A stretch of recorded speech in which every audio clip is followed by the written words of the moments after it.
Pavilion तुम्हें protection देगा। ज़ूपेन हंसना शुरू कर देता है और कहता है, मुझे लगा ही था कि कियानलांग पवेलियन का पैट्रियार्च वाकई में बहुत ज्यादा खास इंसान है और समझदार भी। नेक्स्ट सीन में ज़ूपेन कियानलांग पवेलियन से वापस आ जाता है और वो रात के वक्त आता है। वहीं पर टोंगलिन बाहर फिर रहा होता है। ज़ूपेन उसे कहता है, तुम यहाँ पर क्या कर रहे हो और मिस जिया कहाँ पर है? मेरे पास कुछ बहुत ही जरूरी बात है जो मैं उन्हें बताना चाहता हूँ। टोंगलिन उसे कहता है, अच्छा ठीक है, मैं तुम्हें अपने साथ ले जाता हूँ। ज़ूपेन टोंगलिन के पीछे पीछे चल पड़ता है, लेकिन वो भी बहुत ज्यादा हैरान हो जाता है क्योंकि वो दोनों किचन की तरफ जा रहे होते हैं। ज़ूपेन कहता है, हम लोग किचन की तरफ क्यों जा रहे हैं? टोंगलिन ज़ूपेन को लेकर किचन के अंदर जाता है तो वहाँ पर मिस जिया बड़े ही आराम के साथ सो रही होती है। टोंगलिन कहता है, मिस जिया सुबह से लेकर शाम हो गई है, अभी तक किचन के अंदर है। वो तुम्हारे लिए कुछ बनाने की कोशिश कर रही है क्योंकि सुबह तुमने उसकी बहुत ज्यादा बेइज्जती कर दी थी। मिस जिया ने आज पूरा दिन कुक से भी मदद ली है और कुछ रेसिपीज तैयार की है। मैं भी काफी ज्यादा थक चुका हूँ। मुझे पता है कि तुम्हारे पास काफी ज्यादा स्ट्रेंथ है, लेकिन यंग मिस और यंग मास्टर के सामने तुम्हें इज्जत से पेश आना चाहिए। इस तरह तुम्हें उनका दिल नहीं तोड़ना चाहिए। तब तुम पूरे महीने के लिए अपने रूम के अंदर कल्टीवेट कर रहे थे तो मिस जिया पूरा महीना मेहनत करके तुम्हारे लिए एक रेसिपी बना रही थी ताकि जब तुम रिकवर करके बाहर आओ तो वो तुम्हारे लिए डिलीशियस खाना बना सके। क्योंकि यंग मिस ने इससे पहले कभी खाना नहीं बनाया, इसीलिए उनका खाना जल गया था। मुझे लगता है कि तुमने उनके लिए जितना कुछ भी किया है वो इस खाने को तुम्हें पेश करके तुम्हारा शुक्रिया अदा करना चाहती है।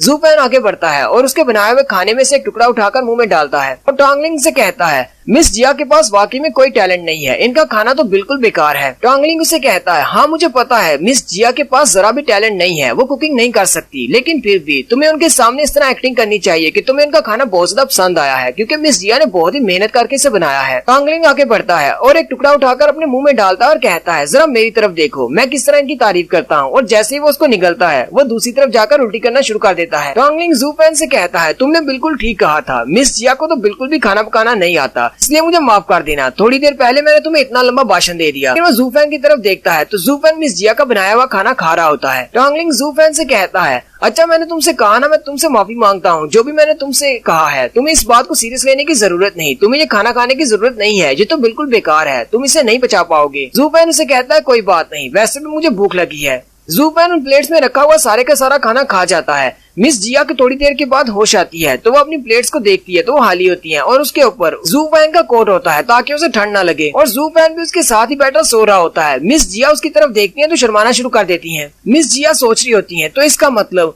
मैं और ज़ूपेन दोनों सारी रात यहीं पर थे और हम दोनों एक साथ इकट्ठे सो रहे थे, ये तो बहुत ही कमाल की बात है। ज़ूपेन जो कि बड़े ही आराम के साथ सो रहा होता है। मिस जिया शर्माते हुए उसके चेहरे की तरफ देखती हैं और फिर उसको किस करने के लिए अपने होंठों को उसके आगे बढ़ाती हैं। मिस जिया अपने होंठों को उसके होंठों के बिल्कुल करीब ले जाती हैं और जैसे ही वो उसे किस करने वाली होती हैं उसी वक्त टोंगलिन अंदर आ जाता है। मिस जिया बहुत ज्यादा घबरा जाती है और फिर से सोने का नाटक करना शुरू कर देती है। टोंगलिन भागता हुआ अंदर आता है और ज़ूपेन और मिस जिया को इस तरह देखकर कहता है, तुम दोनों ये क्या कर रहे हो? और साथ ही वो मिस जिया के चेहरे पर देखता है तो उनका चेहरा क्योंकि ब्लशिंग की वजह से लाल होता है। वो कहता है, मिस जिया को क्या हुआ? ज़ूपेन अपना माथा उसके माथे के साथ लगाता है और कहता है, हाँ इस लगता है कि इसको बुखार हो गया है क्योंकि बाहर का टेम्परेचर काफी ज्यादा कम है। ज़ूपेन कहता है, पहले तो मैं इसे उठाकर इसके रूम में ले जाना चाहता था, फिर मैंने कहा कि अगर मैं इसको उठाऊंगा तो ये जाग जाएगी, इसलिए मैंने कहा कि यहीं पर इसके साथ ही बैठ जाता हूँ और सारी रात इसे गार्ड करता हूँ। लेकिन मुझे नहीं लगा था कि सारी रात यहाँ पर सोने की वजह से ये बीमार हो जाएगी। अब जरा इसका चेहरा तो देखो कैसे लाल पड़ गया है। ज़ूपेन जल्दी से मिस जिया को उठा लेता है और टोंगलिन से कहता है, अगर तुम्हें कोई बात करनी है तो बाद में करना, अभी के लिए मैं इसे रूम में लेकर जा रहा हूँ ताकि ये रेस्ट कर सके क्योंकि मिस जिया बीमार हो चुकी है। ज़ूपेन जैसे उसे उठाकर वहाँ से जाने लगता है, टोंगलिन कहता है, तुम यहाँ से नहीं जा सकते, बाहर कोई आया है जो कि यंग मिस से बात करना चाहता है और वो बहुत ज्यादा स्पेशल है, अगर हम उससे बात नहीं करते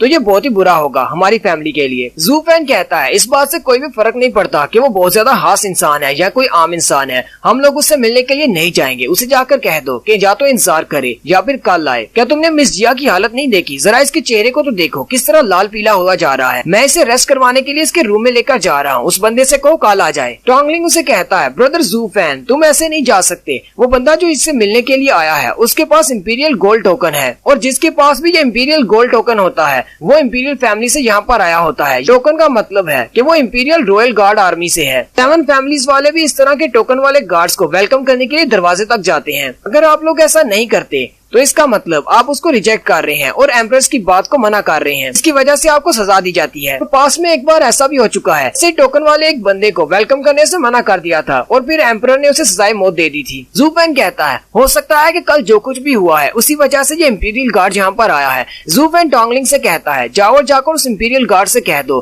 कि यंग मिस बहुत ज्यादा बीमार है, वो आज उससे नहीं मिल सकती, वो यहाँ पर कल आए। टोंगलिंग उसकी बात सुनकर बहुत ज्यादा हैरान हो जाता है और कहता है क्या तुम वाकई में ऐसा चाहते हो? क्या तुम्हें पता है ये ऑर्डर्स एम्परर ने डायरेक्टली दिए हैं? क्या तुम वाकई में एम्परर के ऑर्डर्स को नहीं मानने वाले? जू पेन सोच रहा होता है मुझे लगता है कि ये वाले ऑर्डर्स एम्परर ने नहीं बल्कि थर्ड एम्परर ने दिए हैं, ठीक है, थर्ड यंग मास्टर उस मोटू ने दिए हैं। और वो मोटू एक बहुत ही अच्छा इंसान है, अगर मैं उसकी बात को नहीं भी मानता तो वो हमें सजा नहीं देगा।